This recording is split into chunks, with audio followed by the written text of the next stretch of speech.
Microsoft to a certain degree, supporters of Obama. It's MySpace were supporters of Democrats. I mean, it's really kind of strange.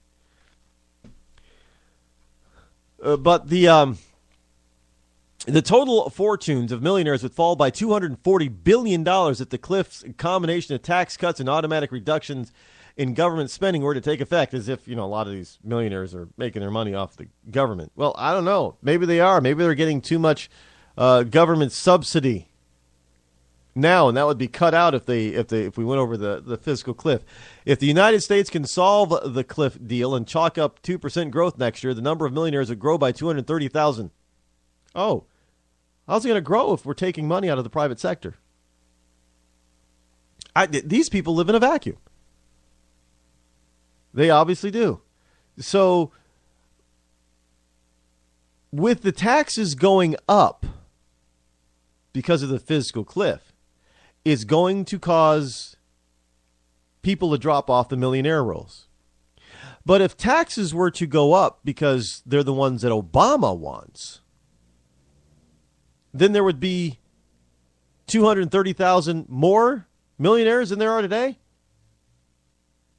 I don't get how raising taxes in on one side of the coin is bad for the economy, but raising taxes on the other side of the coin is good for the economy. You want to talk about talking double speak, talking out both sides of your mouth. This takes double speak to a whole new level, folks. We are talking the upper echelons of double talk now. We've gone past the professional level of double talk. We are now in the all-star league of double talk by telling us that, if one scenario of significantly raising taxes comes into effect, then we're going to lose millionaires. But if the other side, if raising significant raise in taxes is achieved, then we're going to end up with more millionaires. And yet, throughout the entire piece, they can't tell you exactly how that's going to happen. But they're throwing it out there because they threw it out there, everybody's going to start to buy into the BS, kind of like loopholes. There's no such thing as a loophole in the tax code. It's a deduction that was specifically put there on purpose, which means it's legal.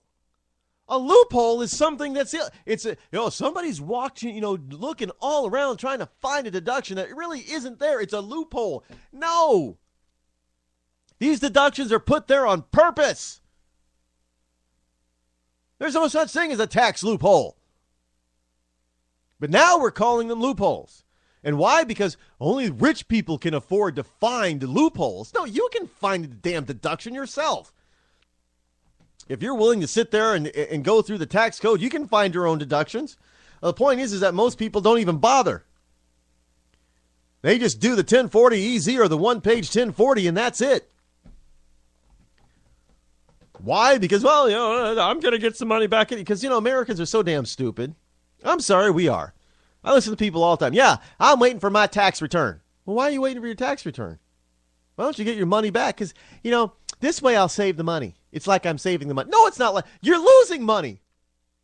Do you realize you're giving the government the use of your money for absolutely interest-free? If you would just have a little bit of discipline and put that same amount of money away into a savings account and not touch it, you'll earn some interest. So when come tax time, when you get a refund, if you got your refund all year long, you'd have more money than if you just waited for a refund. People are so loopy and so stupid and ignorant in this country that they don't get that. What are you talking about? Well, if you're going to get $1,200 back on your taxes, that's not uncommon. You're going to get that's $100 a month, right? On average, $1,200 equals to $100 a month. Yeah. I get it. So why not just take $25 a week and put it in a savings account? Now, I have said this very thing to people before, and you would not believe how quickly their eyes gloss over. Huh? Well, you're going to be earning interest. So the $1,200 at the end of the year, by the time you get your tax return check back to you, you're going to end up with more than $1,200. But if you give the government your money, the equivalent of $25 a week, you're only going to get $1,200 back at the end of the year. But if you put that $25 a week into a interest-bearing savings account, you will have more than $1,200. Maybe it's not going to be much more, but you're still going to have more than $1,200. And they still look at you dumbfounded. Huh? Well, this is the same thing. If we go over the fiscal cliff, because taxes are going to be raised significantly, then we're going to lose 300,000 millionaires. But if the Republicans come to an agreement and let Obama raise taxes on his own significantly, we're going to gain over 200,000 millionaires. And right now, I'm just sitting there like, like one of those glazed-eyed people saying, huh? Because they're picking and choosing what they want. Their numbers don't add up. Their numbers don't. In either case, we're screwed. Go over the fiscal cliff, automatic tax cuts, or the Republicans give in to Obama, and we get those kind of tax increases. We're screwed either way. Thank you very much for all you selfish people who voted for Obama because you wanted the government to continue to be a Santa Claus to you. Now, none of us may get none of us, all of us may get nothing. How's that? Just saying. WND Politics, WND.com and WND Politics piece says, NSA agent says, everyone is under virtual surveillance. I knew somebody who's been watching me all the time. Did you ever get the feeling you were being watched and watched by the government? A lot of people have gotten that feeling, especially the conspiracy theorists. There's very good reason to feel that way, says a whistleblower from the National Security Agency who says everyone in the U.S. is under virtual surveillance by federal authorities. In an interview with RT, William Binney, a former mathematician and codebreaker at the NSA, says the FBI records the emails of nearly all Americans, including members of Congress, and warns that the government can use this information against anyone. Well, no, the government doesn't record it. He's partially right. But no, there are regulations. There are rules, regulations, and laws in place that says that companies, including of certain sizes, of certain size employees, including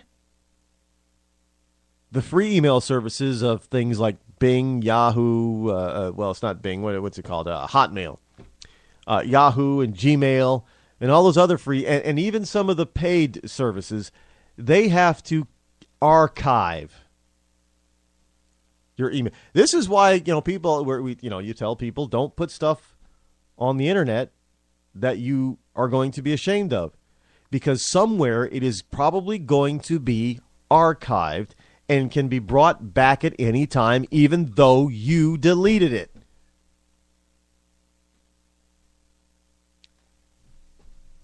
Now, the FBI has access to the data collected, which is basically the emails of virtually everybody in the country. And the FBI has access to it. And they can get it Now, this is why part of the reason why we have to keep adding, companies have to keep adding servers. Why do they have to keep adding servers? Well, because they have to have storage servers. They got to be able to archive all this stuff. That's a lot of data. Now, all the congressional members are on the surveillance, too. No one is excluded. They are all included. So, yes, this can happen to anyone if they become a target for whatever reason. They are targeted by the government. The government can do it, or the FBI or other agencies of the government. They can get into their database, pull all that data, collected on them over the years, and we analyze it all. We have to actively analyze everything they've done for the last 10 years at least.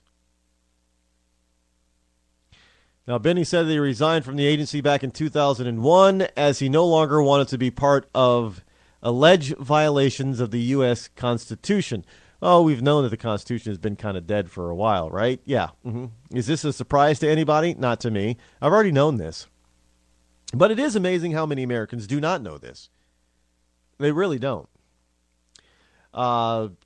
He says the information is being collected in bulk without even requesting providers. I don't think they're filtering it. They're just storing it, Benny told RT. I think it's just a matter of selecting when they want it. So if they want to target you, they would take your attributes, go into that database, and pull out all your data. Well, I don't know.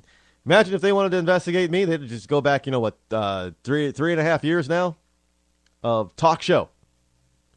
They'd probably find a way to convict me with using my own words. Even though I would, this is how scary this can be, folks.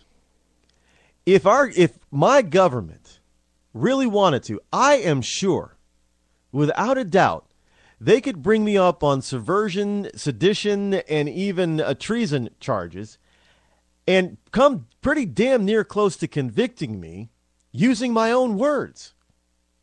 Even though we know that I am a huge patriot and there's no way in hell I would ever become a traitor to my country.